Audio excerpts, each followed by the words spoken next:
Good morning and welcome to Rising. We have a great show for you today. As always, the Dream Team is back. I'm delighted to be with you, Amber. Happy Friday. Happy Friday.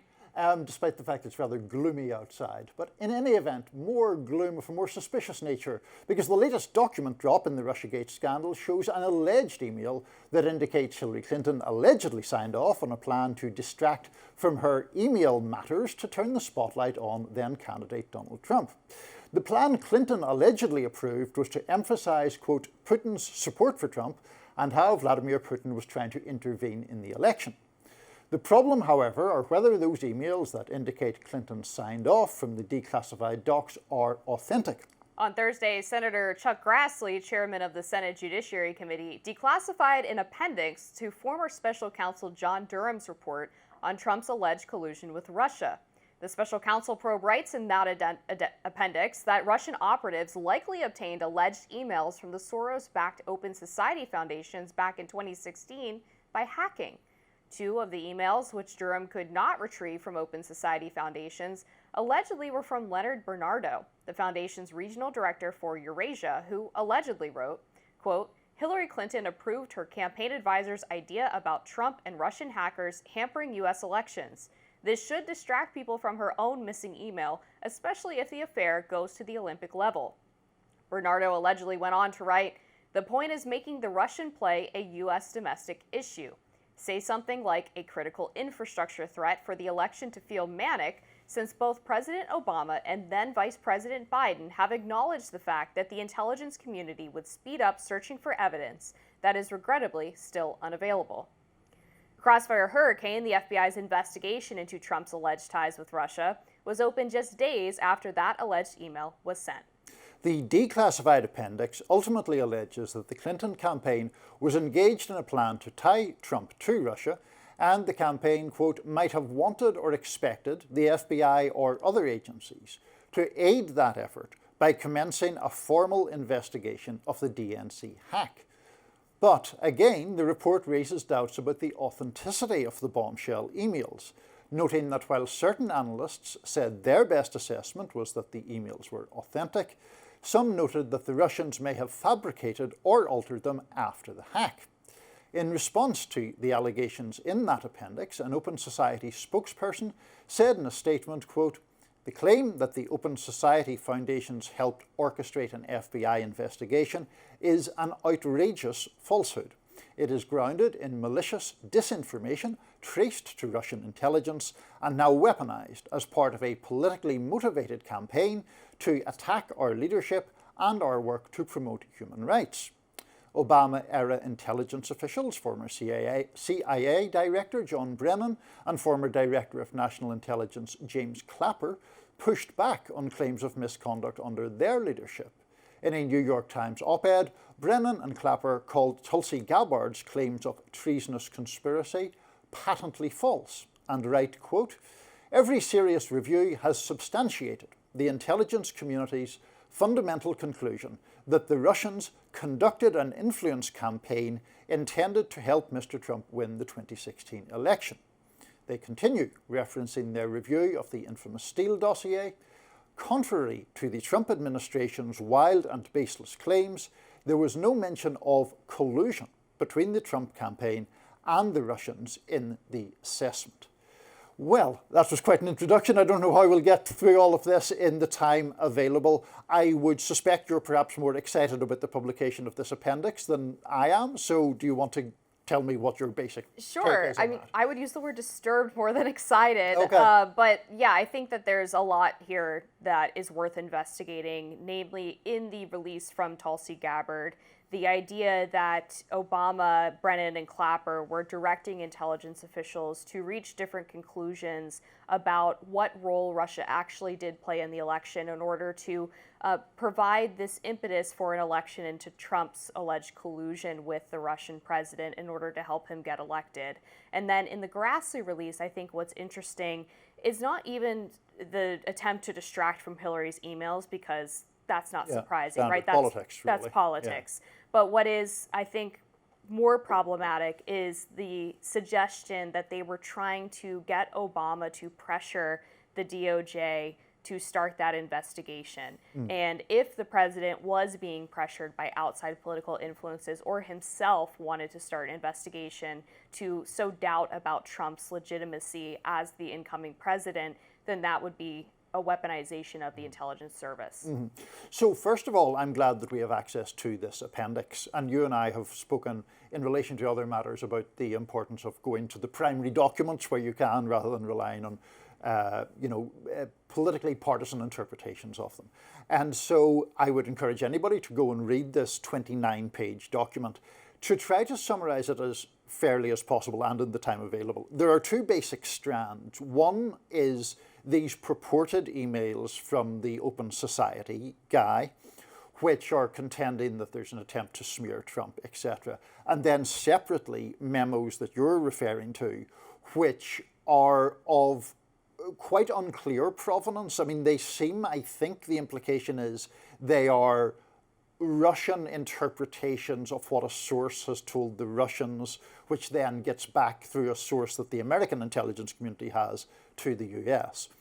I'll come to those in a second, but it's worth saying that in relation to the Bernardo emails, that even John Durham, a special counsel appointed during the first Trump administration, ultimately comes to the conclusion that those emails are not kosher, that they are, in fact, a consolidation of other emails that the Russians have hacked from other people. There's a guy at the Carnegie Foundation whose language is exactly duplicated in these purported emails from someone else.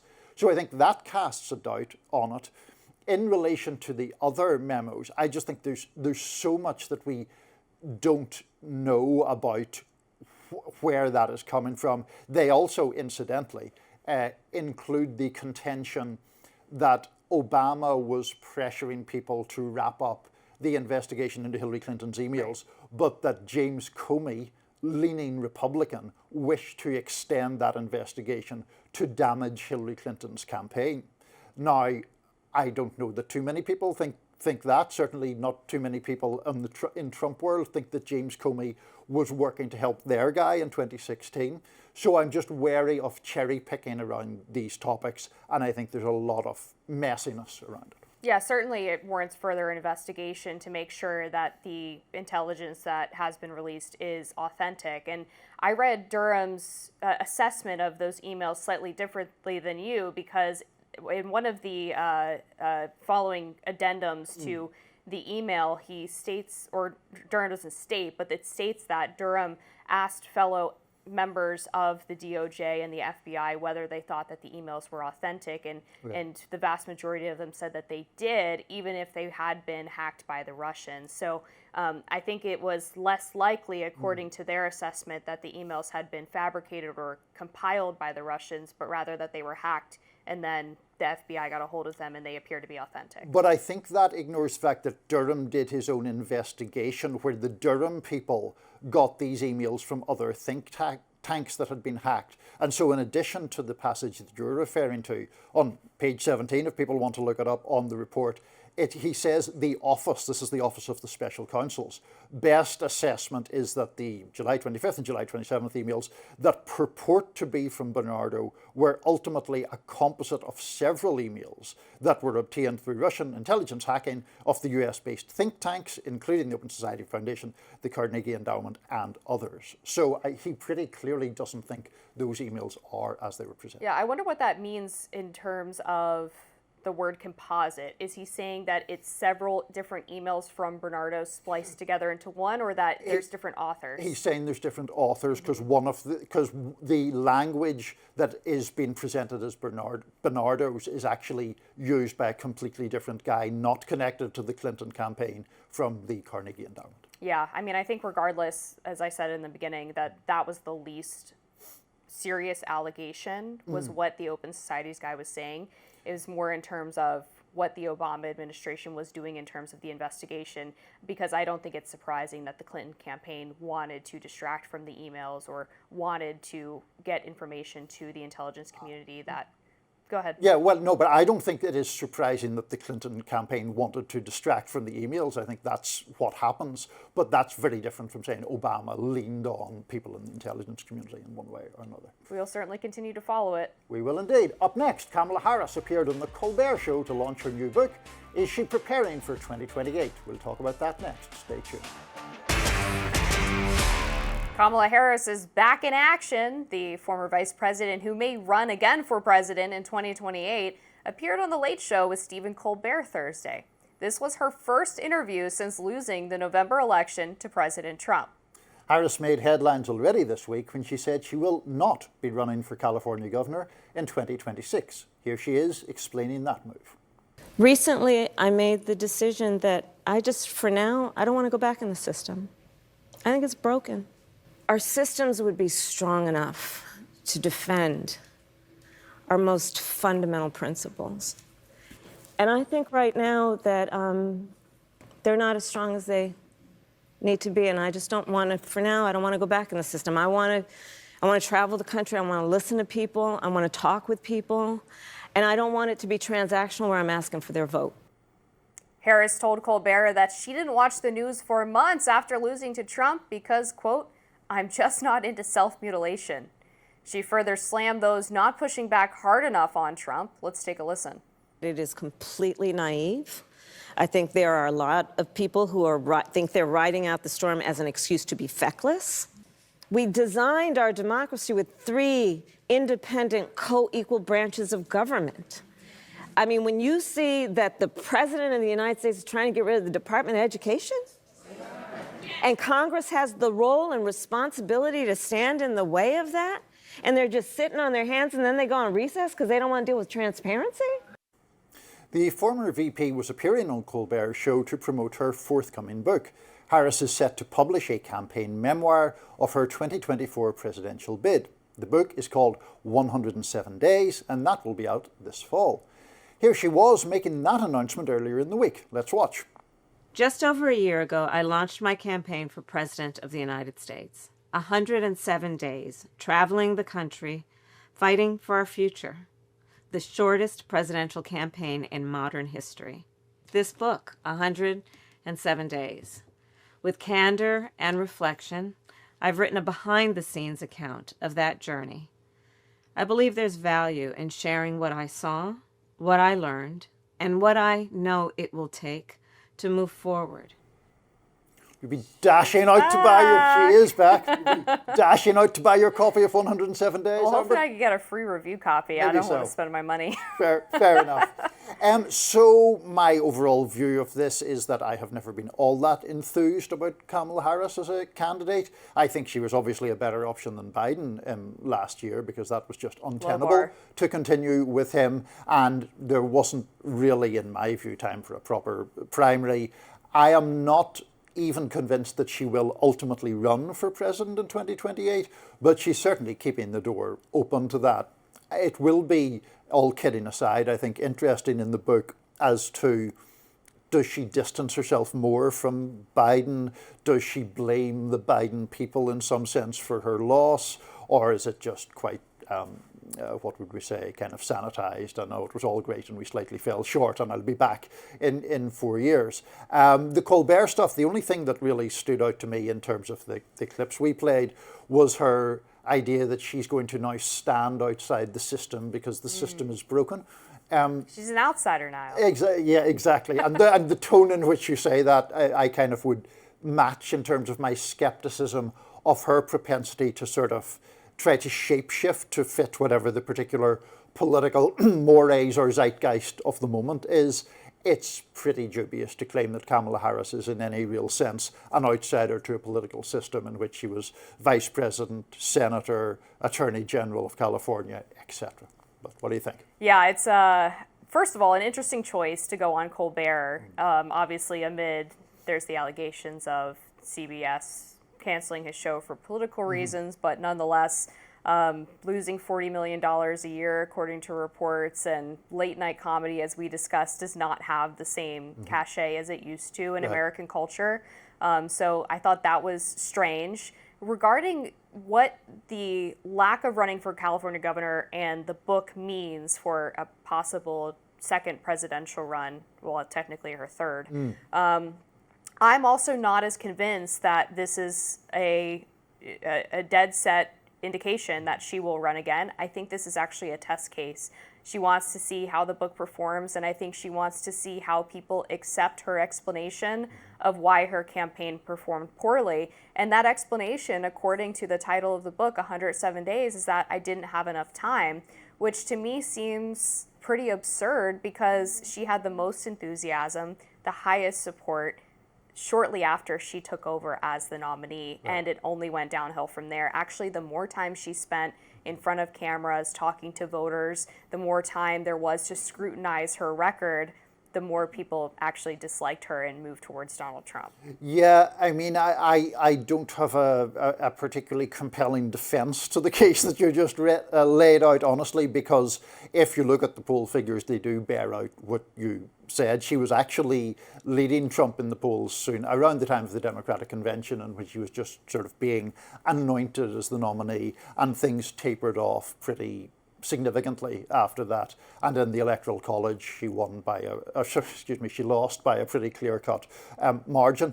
So, there has always been this question about whether the reality of Kamala Harris matches the expectation of Kamala Harris, because you noted that this would be her third run. Back in 2020, well, I guess it was actually 2019, because she didn't make it as far as the first contest in 2020. There was a lot of excitement. Her campaign was launched in Oakland. There was a big crowd. And, at a surface level, she's sort of like an appealing, smart, charismatic candidate. And then as time went on, just support for her dissipated. I think there are questions of authenticity around her. And so we'll see, to your point about how the book and how it will perform, is there a real groundswell of enthusiasm or support or craving for another Kamala Harris candidacy?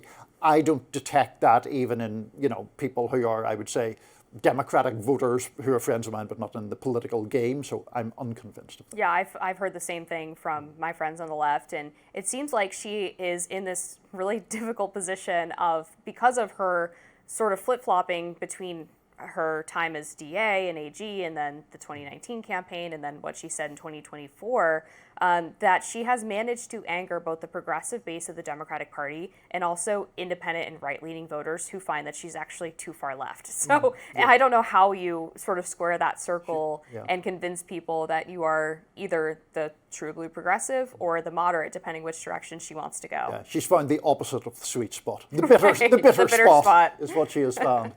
The White House is planning a new $200 million addition. Construction is set to begin next month, but who's paying for it?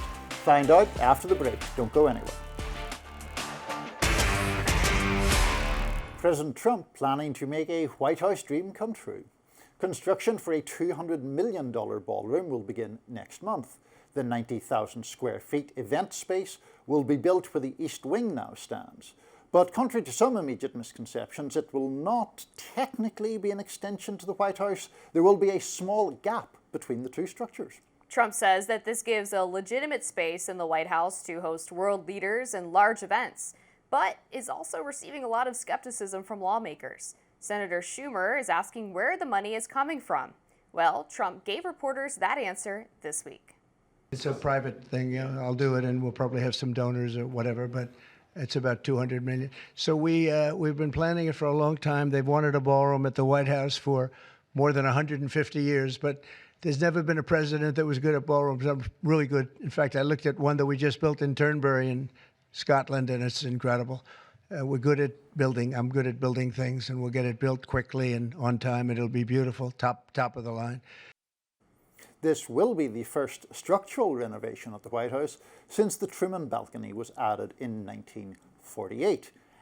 So, fun fact that I discovered while researching this, Amber, which was that when President Obama was in power and before Trump had any notion of running, Trump offered the Obama administration that Trump, would build a ballroom, a temporary ballroom for big events in the White House grounds, and spoke to David Axelrod about it but they declined his generous offer to have a Trump ballroom during the Obama presidency. Oh, so his dream is indeed coming true. It is.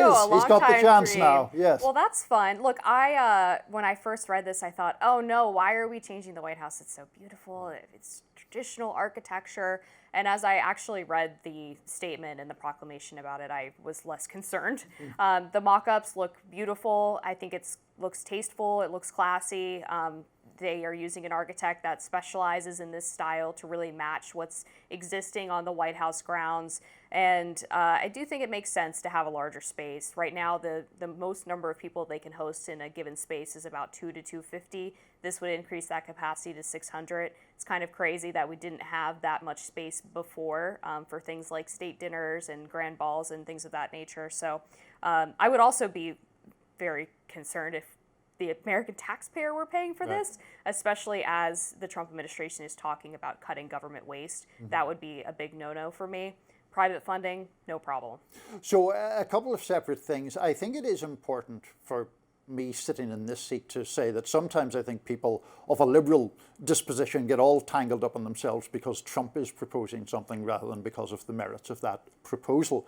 The biggest room in the White House at the moment, which you alluded to, is the East Room. Right. I've been in it, as I'm sure you have, various times in our journalistic duties. That's right. It's not that big. No, it's not. It really isn't. I think the total capacity is about 200 people. And I do think it is not a great look for the President of the United States, whoever it is, when they hold a big event, to have to stick the kind of overflow crowd in tents on the South Lawn. So as a general matter, adding a bigger space, I think, is quite a good idea. I guess I have a little more skepticism than you, just in terms of how the donor thing will work. Will people be, you know, in a sense, ingratiating themselves with the president by contributing 10 or 20 million to that? Will there be any, you know, unspoken favors given for it?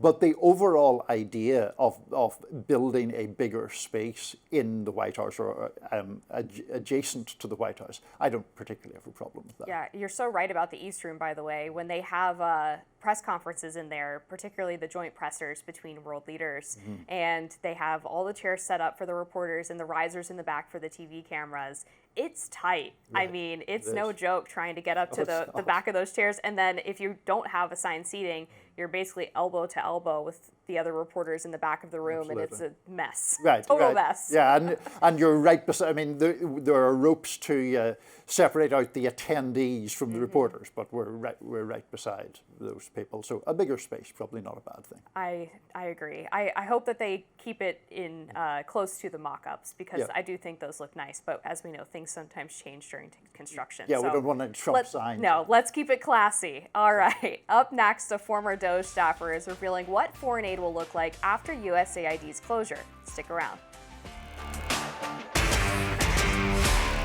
What does the future of American foreign aid look like after the Trump administration shut down USAID? Former DOGE staffer turned State Department official Jeremy Lewin sat down with Russ Douthat of the New York Times to discuss the subject. Lewin argues that the U.S. was hurting its relations by pressuring other countries to adopt America's identity politics and run their countries similar to ours. He says the U.S. is now proposing a different model. Let's listen. Our model is to take what was a dependency-based sort of foreign assistance for the NGO complex, et cetera, and turn it into something that is a more appealing, more humane version of the sort of bilateral relationships that China has been offering successfully, eating our lunch all around the world. And so that's what's going to define the next stage of American investment in the world. What we believe in, the way that you are going to have human flourishing in your country, and if you sort of look on a scale, what has led to more development, life expectancy, well-being, sort of human utility around the world than economic development. That's the cornerstone of everything. Lewin also echoed Secretary of State Marco Rubio's sentiment that, quote, the best foreign assistance is that which ends. Instead, Lewin argues that the U.S. should build countries economically so that they can be bilateral partners. Douthat pressed Lewin on whether the U.S. should continue programs like PEPFAR, which combats diseases like AIDS around the world, and continue to battle malaria. Here was Lewin's response. The Secretary's been very clear the that administration we're continuing to spend on PEPFAR and on malaria and on but the high-impact health administration programs. wants to spend less money on But you have to look- treating some of right. No. I think when you look at what PEPFAR was spending its money on, those cuts, very modest amount of money that was cut from PEPFAR, was not for direct treatment, treating people with HIV and stuff like that. It's on sort of like LGBTQ, education programs or whatnot. Some on social media criticised Lewin over his stances. MSNBC analyst and host of the Bulwark podcast, Tim Miller, wrote on X, a 1980s cartoon villain reincarnated as a DOGE staffer talks to Doubt NYT about why the Trump admin wants to eliminate food and medical aid for the lucky people that are taking advantage of us. I thought this was an interesting discussion, Amber. I don't really think it's quite fair to sort of say cartoon villain. He's making different arguments to that. What I found sort of frustrating about it was the host, the New York Times columnist, was raising, I thought, genuinely interesting questions about whether the Trump administration ever sees humanitarian aid as a good in itself, or whether it believes in that aid as a way to burnish the image of the United States and therefore hold off other global rivals, notably China, when it comes to the developing world. And the DOGE turned State Department young guy didn't really go for that at all. To my mind, he sort of took refuge in these ideas about the what he calls the global aid complex and things like that, of which he's obviously skeptical. But I didn't think he really engaged with some of the more interesting questions raised on that podcast. Yeah, and Ross Douthat is sort of known for getting into those philosophical underpinnings of where politicians stand on issues. We saw that in his interview with Vice President J.D. Vance, for example. But I do think it should be appreciated that we finally have this long-form explanation of what exactly is going on at the State Department regarding the continuance of some aid programs and the ending of others, because there's been a lot of sort of short statements from Secretary of State Marco Rubio and then a lot of speculation in the press and not much clarity from the officials themselves about what exactly is happening. So just on a baseline level, the fact that this interview happened, I think, is fantastic. Getting into some of the things that were said outside of these sort of philosophical questions, I appreciate the Trump administration's approach to the idea that the best aid is the aid that eventually ends. Mm-hmm. We obviously want countries around the world to be self-sufficient. If you're going into an aid program with the idea that it is going to last forever, then you make them dependent on you, which can be a form of soft power, a country always being dependent on you, but is it what's best for the people? So I actually think in that answer, he does kind of answer the question, which is that they actually do think it's a good in of itself because he's talking about actually lifting people out of the conditions such that the aid is necessary. I think that the argument that sometimes aid can be endlessly self-perpetuating, I think there are instances where that can be true. But some of the juxtapositions that Lewin made in his argument, I found really rather dubious. And we actually played one of them in the clips there. When he's talking about PEPFAR and AIDS, he essentially says, well, we haven't cut the money that goes to treating people with HIV or AIDS, but we have cut money that goes to other things like LGBT education. And in the fuller clip or in the full podcast, the New York Times columnist then shoots back understandably saying, well, actually, if you're trying to combat AIDS, and we know that gay men in particular are a at-risk population for AIDS, then it makes sense then to devote some of those resources to education on that topic about things like safer sex and all of that. So I think that sometimes when it did go into those more interesting areas, I didn't find the responses terribly impressive. Yeah, I think that the PEPFAR debate is an interesting one because we are talking about a program that was never meant to be permanent, right? It was an emergency program developed in the 90s in order to combat this global AIDS crisis. And so then the question becomes, well, is PEPFAR the right vehicle to provide preventative treatment, or is it always intended to provide direct treatment for people who have AIDS or HIV? And I think that's kind of what they're getting at there. And there are former PEPFAR officials who have talked about the program and mentioned that over time, one of the things that they were able to do was actually build up the capacity within countries such that they can provide that direct treatment themselves and provide that education themselves. And so PEPFAR's programming dollar amount has actually been relatively flat over the past 10 years or so because they've been able to build up those local resources. So I think that's actually more of a test study of what is being talked about by this DOGE and State Department staffer, of the idea that if you are able to give resources and education to those countries, eventually you can start to pull that back. Yeah, you mentioned just a few moments ago how Ross Douthat, whose last name I constantly mispronounce, so Don't we all? apologies to him, but he does get into these sort of more philosophical areas. And at one point, Lewin talks about what are American values as opposed to these sort of global values. And he's then asked, well, what are these American values? Like, for example, to take PEPFAR as an instance, do you think that the combating of AIDS and HIV in foreign countries is something that should be done? Do you think it is in America's interest to do that? Or do you think it's kind of charity that is sort of debatable whether it's necessary or not? I view it more as charity that's debatable, because I think the number one priority of any sovereign nation should be the welfare of its own citizens, the welfare and safety of its own citizens.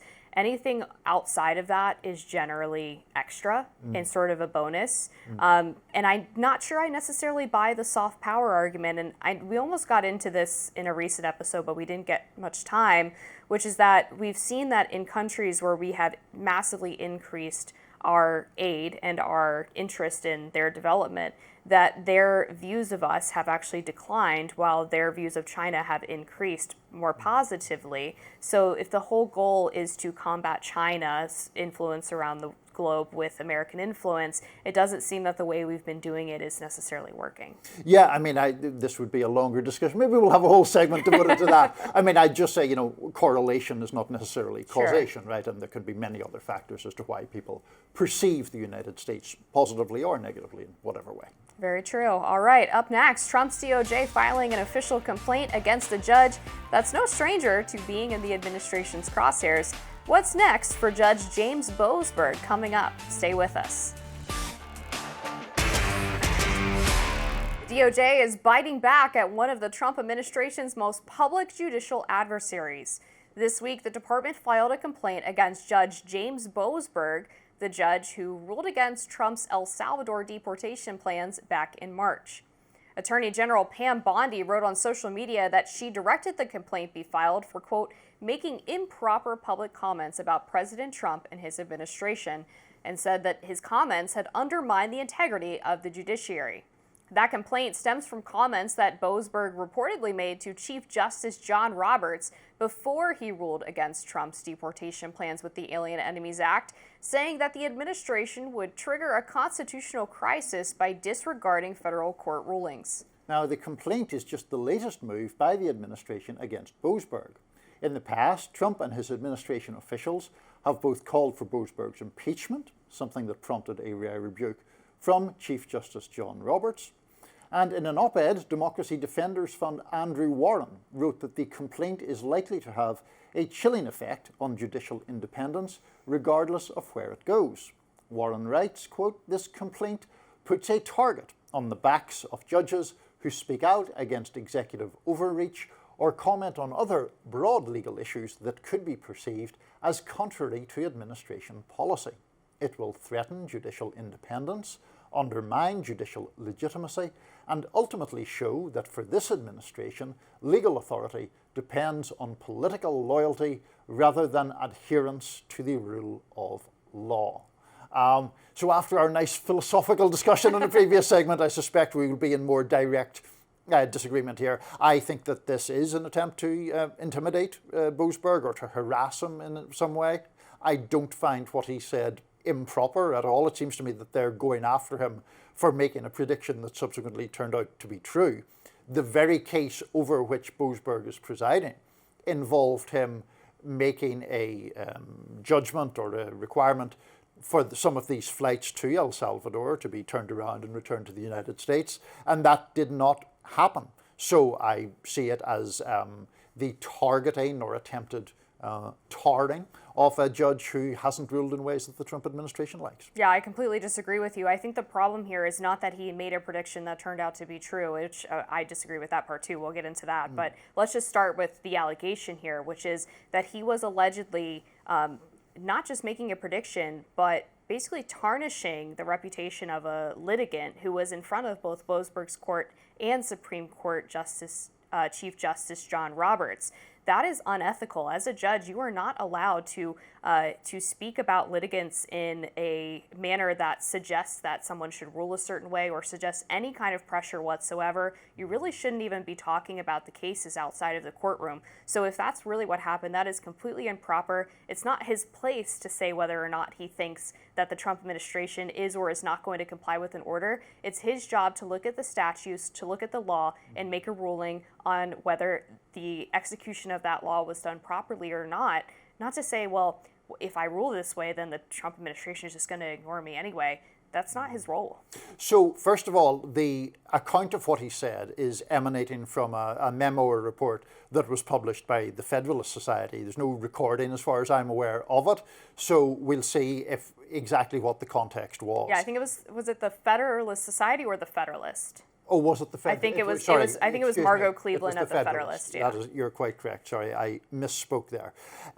But the fact of the matter is that when he was having this apparent conversation or whatever it was with John Roberts, there was ample grounds to believe from Trump's previous remarks about various judges, dating all the way back to the 2016 campaign, when he contended that a judge of Mexican-American heritage should not be eligible to adjudicate one of his cases because he was, quote, a Mexican, all the way through to Juan Marchon. Trump has consistently attacked judges and suggested that there is some reason why judges are not validly or fairly weighing cases in which he is involved.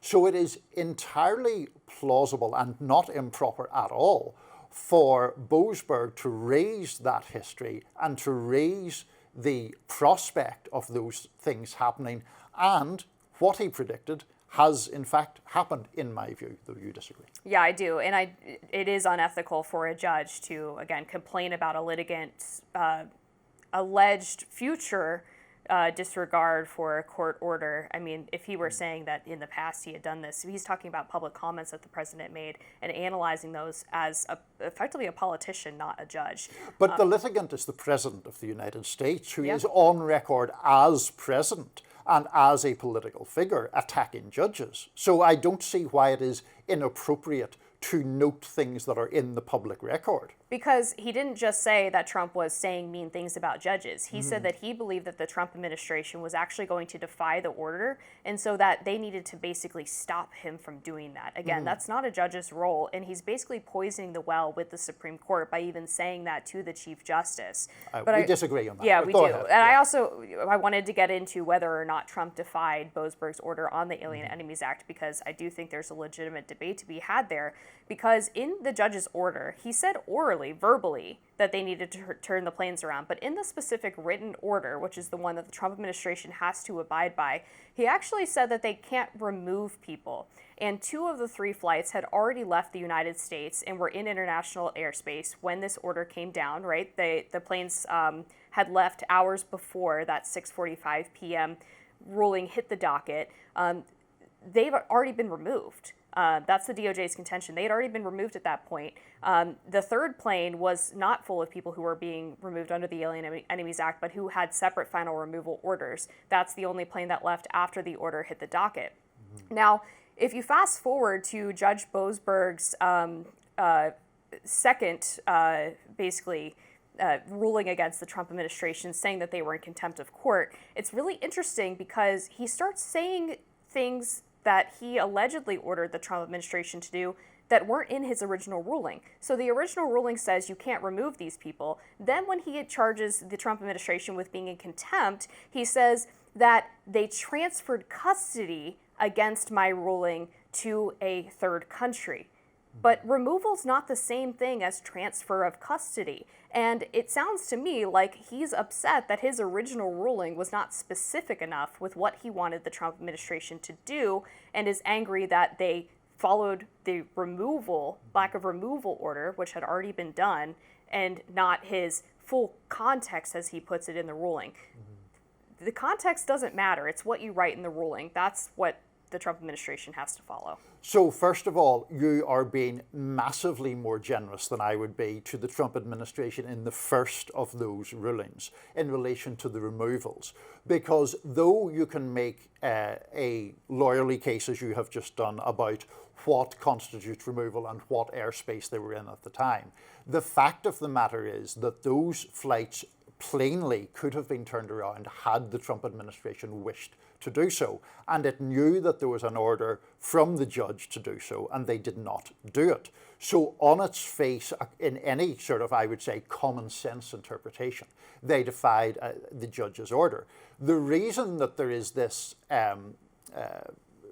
chronology that involves both an oral order and a written order is because these people were being spirited out of the country without or in an effort to evade judicial scrutiny in the first place.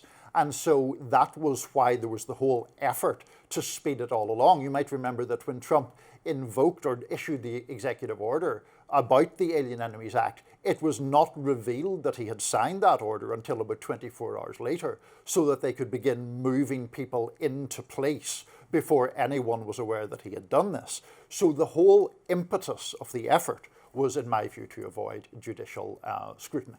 Which actually suggests, I think, that the Trump administration was very keen on not specifically defying a Trump's order or a judge's order because they wanted to get the planes out before the ruling came down in the case that it was ruled against the Trump administration. Otherwise, why, if they were just going to defy it anyway, why wouldn't they just wait for the order? Why would they care? Because then, for example, you wouldn't have the talking point that you have about oral orders versus written orders. They would have had the capacity point, to have the written order. But it's not a talking point, though. It's the law. The reason there is a dispute between the oral order and the written order is because Boasberg didn't have time to rule because the planes were already in the air. That's why the Trump administration was rushing the whole thing. Why it doesn't make sense then why in his written order he didn't specifically say transfer of custody. He only said removal. If he knew that this was at issue, then he should have included that. But he was not maybe deliberately, but unintentionally vague, which allowed the Trump administration this wiggle room with transfer of custody versus removal. You could make so much more money as a lawyer, Amber. Thank you. Kids around the country are about to love or hate gym class. A long-time test is about to return to phys ed. We'll talk about it after the break. Order that I'll sign today in a few moments directs the Council to develop strategies to improve America's physical fitness and renew the American spirit, excellence, competitiveness, and sportsmanship. To that end, I'm pleased to announce that we're officially restoring the Presidential Fitness Test and the Presidential Fitness Award, and it's going to be a very big thing. Kids across the country are going to have to get ready to run again. President Trump there signing an executive order bringing back the Presidential Fitness Test. The administration saying it's to, quote, restore urgency in improving the health of all Americans. The test was first introduced in 1966, but it's changed over the few decades it was in place. You might remember having to run a mile or doing pull-ups or sit-ups during phys ed. Well, kids who scored in the top 15% won a Presidential Physical Fitness Award. Former President Obama replaced the test in 2013 with a program more focused on youth activity over standardized goals. So in the break before this segment, you and our floor manager and our producers are all talking about this thing that I am completely ignorant of, not having grown up in this country. So tell me about the Presidential Fitness Test. It's famous or infamous, depending on how well you performed, I think. But this was a mainstay of our elementary and middle schooling, to some extent high school as well. But basically what it was is that I think it was once a semester you had to do these physical tests in your gym class and try to hit certain goals. And if you did really well, you would get this medal. Okay. And it consisted of things like sit-ups, push-ups, chin-ups, the sit and reach, which is how flexible are you. Okay. And then you would run the mile, I think, one time a year. And the second time you did what was called the pacer test. And this was the bane of every child's existence, Niall. You would go into the gym and you would have to run back and forth from one side of the gym to the other, and there was a beep that told you how fast you had to get to the other side. Oh. And if you didn't make it to the other side before the beep, then you were out of the pacer test. It gets worse. The beeps actually sped up the longer you were able to go. Exhaustion So time. it would just get faster and faster. People say they have trauma from it. Millennials are dramatic, but look, we have a childhood obesity crisis. I think that this is a welcome move. I know kids are probably going to gripe and moan, but we've got to do something to fix the health of this country. It's gone really downhill. Yeah, I mean, first of all, I'm still struggling to get my head around the fact that in Ireland or Britain we had nothing like that, and in the land of rugged individualism there was a federally mandated fitness test. That seems kind of crazy to me. But I mean, it seems crazy to me that there was a government-imposed one, which we're now going to do again. All of that being said, I agree with you. I think that obviously fitness and all that is an important thing to encourage in the school-age population. And secondly, you know, sport and stuff like that is something, sport in school is something that I'm sort of small c conservative about in a way. I think there should be competitive sports. I think you should absolutely raise up people who excel at sports. I played sports when I was school age and college age and beyond. I think all that stuff is really important, and I'm all for encouraging it as long as it is done in some sort of sensible and measurable way. Yeah, I always found it to be relatively sensible. I mean, I probably didn't love it too much at the time, but I will say the idea of having to run in front of all of your peers and get there before the beep and not being one of the first few out was very motivational, because when you're in middle school age, obviously what your peers think of you is very important, and nobody wants to be the slowpoke in the gym class. See, there's the merit of competition, you see. It just makes everyone better in the end. That's right. All right, that's going to do it for us on Rising Live. Look out for more exclusive YouTube content coming your way today. Be sure to like, share, and subscribe to the Hills YouTube channel so you never miss any content. And for those of you who like to listen while on the go, we are now available anywhere you listen to podcasts.